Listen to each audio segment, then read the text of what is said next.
मेरा ये कहना कि अगर पुरानी पेंशन व्यवस्था से बेहतर व्यवस्था जो है एनपीएस है, न्यू पेंशन स्कीम जिसको कहते हैं, तो यह न्यायपालिका और विधायिका पर इन्होंने आज तक लागू क्यों नहीं किया। 1 अक्टूबर 2023 को अटेवा के प्रदेश अध्यक्ष विजय कुमार बंधु के नेतृत्व में दिल्ली के रामलीला मैदान पर जो ये इकट्ठा हुई थी भीड़ लाखों की, ये क्या इस खुशी में इकट्ठा हुई थी कि हमारी पुरानी पेंशन खत्म कर दी जाए। अभी हाल ही में 1 अगस्त 2025 को इसी महीने पूरे प्रदेश में पुरानी पेंशन और निजीकरण को लेकर के आक्रोश मार्च निकाला गया और माननीय मंत्री जी का जवाब क्या आया। दिनांक 10 मार्च 2025 से दिनांक 17 मार्च 2025 तक पुरानी पेंशन बहाल किए जाने हेतु अपर मुख्य सचिव उत्तर प्रदेश शासन को प्रदेश के कर्मचारी संगठनों के कुल 3 पत्र प्राप्त हुए हैं। उत्तर प्रदेश में दिनांक 1 अप्रैल 2005 से नई पेंशन योजना एनपीएस लागू है। नई पेंशन प्रणाली सरकार के राजकोषीय स्थिति में संतुलन बनाए रखने न केवल सरकारी कर्मचारी अतिरिक्त संगठित असंगठित क्षेत्र के कार्मिकों एवं सामान्य जन के लिए बेहतर राष्ट्रव्यापी वृद्धावस्था सुरक्षा व्यवस्था विकसित करने के उद्देश्य से लाई गई है। उपरोक्तानुसार माननीय डॉक्टर मान सिंह यादव जी। माननीय सभापति महोदय, पुरानी पेंशन का मुद्दा कई बार सदन में आ चुका है और मुझे बड़ा हैरत होता है कि माननीय मंत्री जी के विभाग और इनके अधिकारी जाने कहां से ट्रेनिंग लेके आते हैं कि उस प्रश्न को ऐसे विषयांतर कर देंगे जो रिटेन में है।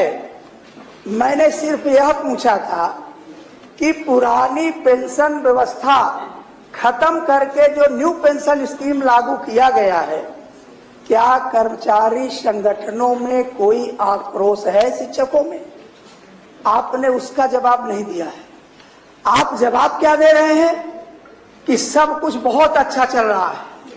और धीरे 1 मिनट भैया, काहे जल्दबाजी में बोलने तो दीजिए।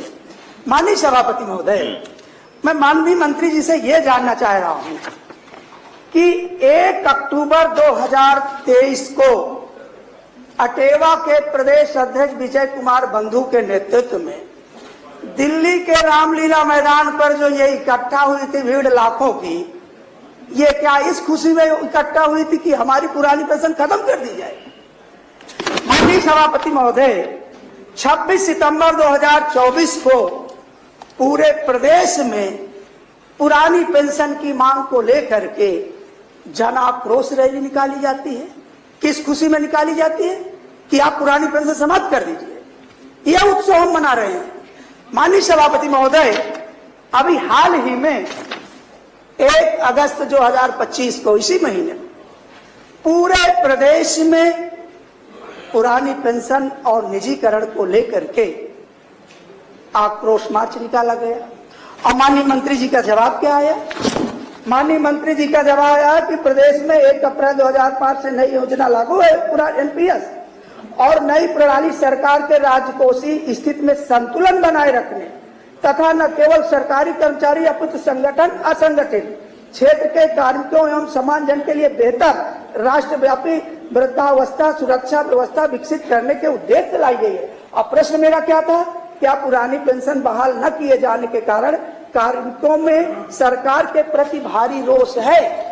माननीय सभापति महोदय, मेरे प्रश्न से माननीय मंत्री जी का उत्तर 1-2 कोस नहीं, हजारों मील दूर है। कहीं से उसका कोई लेना देना है।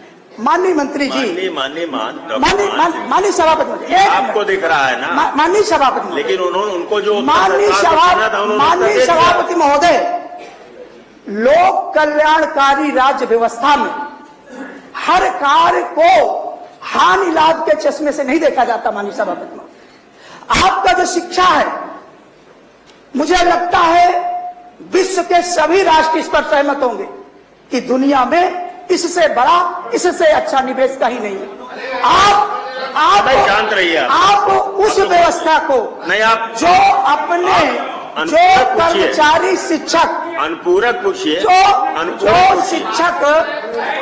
शिक्षक कर्मचारी जो शिक्षक कर्मचारी, माननीय सभापति महोदय, अब आप लोग भी बोल लीजिए। जो शिक्षक कर्मचारी, माननीय क्यों सभापति बोलते महोदय, हैं भाई बीच में? माननीय सभापति महोदय, आगे करना अच्छी बात नहीं है। सच सुनने में इनके पेट में दर्द होने लगता है। नहीं मान सिंह जी, आप भी कोई कमेंट मत करिए, आप भी कमेंट मत करिए। मैं सिर्फ ये कह रहा हूँ, कमेंट करने, माननीय मंत्री जी, माननीय मान सिंह जी, कमेंट करने का काम हम पर छोड़ दीजिए, माननीय मंत्री जी को करने दीजिए, आप मत करिए। माननीय सभापति महोदय, माननीय मंत्री जी, खाली मुझे यह बता दें कि वह कर्मचारी शिक्षक जो अपने जीवन का क्रीम, पूरी जवानी राज्य की सेवा में खपा देता है, क्या उसके योगदान को हम हानि लाभ के चश्मे से देखेंगे? और दूसरी बात, मेरा एक अनुपूरक है माननीय सभापति महोदय, अनुपूरक मेरा यह है कि माननीय मंत्री जी यह बताने का कष्ट करें कि जो 10% कर्मचारियों का अंशदान, शिक्षकों का, और 14% सरकार का अंशदान, ये प्रति माह कितना कटता है? कितना कटता है? हाँ जी, कितना? ये 10% कर्मचारियों का और 14% राज्य का जो अंशदान कट है ना, तो कितना कैसे बताएंगे? नहीं तो कितना प्रति माह कितना हुआ ये बजट? नहीं, 24 प्रति माह कितना होता है? माननीय मंत्री जी बताइए। माननीय सभापति जी, उत्तर प्रदेश में राष्ट्रीय पेंशन प्रणाली एनपीएस के अंतर्गत 5,76,447 सरकारी कर्मचारियों का पंजीकरण किया जा चुका है, जिनके एनपीएस खाते में 31 मई 2025 तक कार्मिक एवं नियोक्ता अंशदान कुल 46,910.61 करोड़ रुपया जमा किया जा चुका है। सहायता प्राप्त शिक्षण संस्थाओं एवं स्वशासी संस्थाओं के लगभग 3,85,058 कर्मचारियों का पंजीकरण राष्ट्रीय पेंशन प्रणाली एनपीएस में कराया जा चुका है, जिनके एनपीएस खाते में माह 31 मई 2025 तक 29,353.86 करोड़ रुपए जमा किया जा चुका है। मान्यवर, अगर कर्मचारियों में रोष है तो इतनी बड़ी संख्या में रजिस्ट्रेशन, यानी 9,61,505 कर्मचारियों का रजिस्ट्रेशन के माध्यम से हुआ है और 76,264.7 करोड़ रुपए इन खातों में भी जमा है।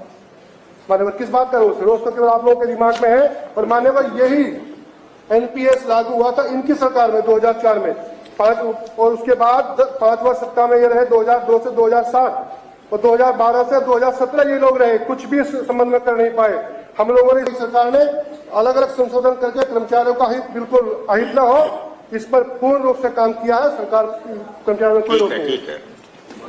माननीय नेता विरोधी दल, मैं एक चीज जो है माननीय सभापति महोदय आपके माध्यम से सरकार से ये जानना चाहता हूं, इन्होंने जो उत्तर दिया है कि सामान्य जन के लिए बेहतर राष्ट्रव्यापी वृद्धावस्था सुरक्षा व्यवस्था विकसित करने के उद्देश्य से लाई गई, इनके उत्तर में है महोदय।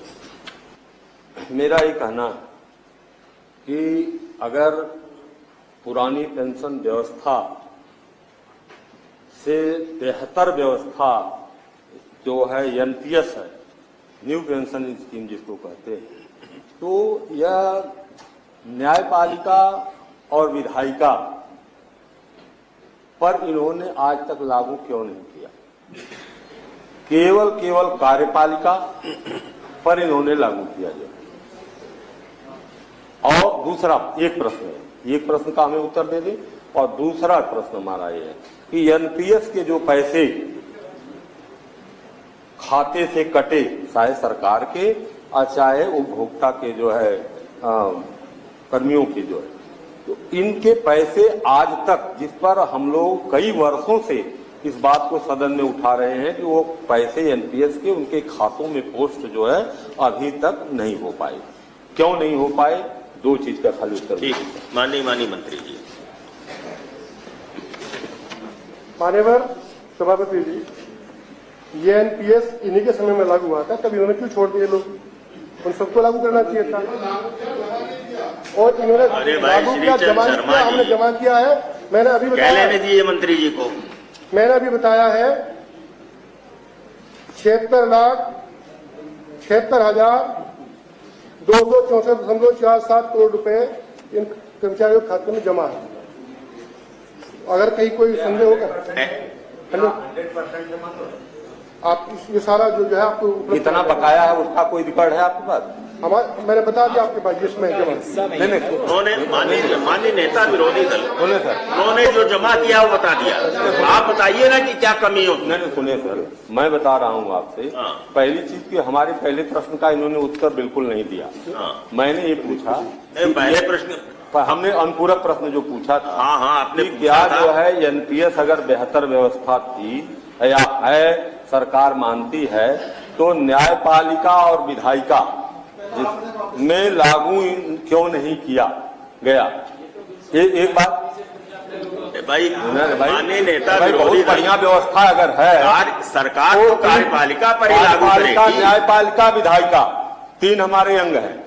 तीनों अंगों में एक जो है केवल कार्यपालिका पर आपने लागू किया, न तो विधायिका पर लागू शर्मा जी, किया हम क्या लोगों फायदा पर, है कि आप खड़े भी हो गए और न बोल न्यायपालिका भी लिए, पर कोई लागू सुन किया। भी नहीं पाया। लेकिन दिख गया कि आपने जो है टोका टोकी की है।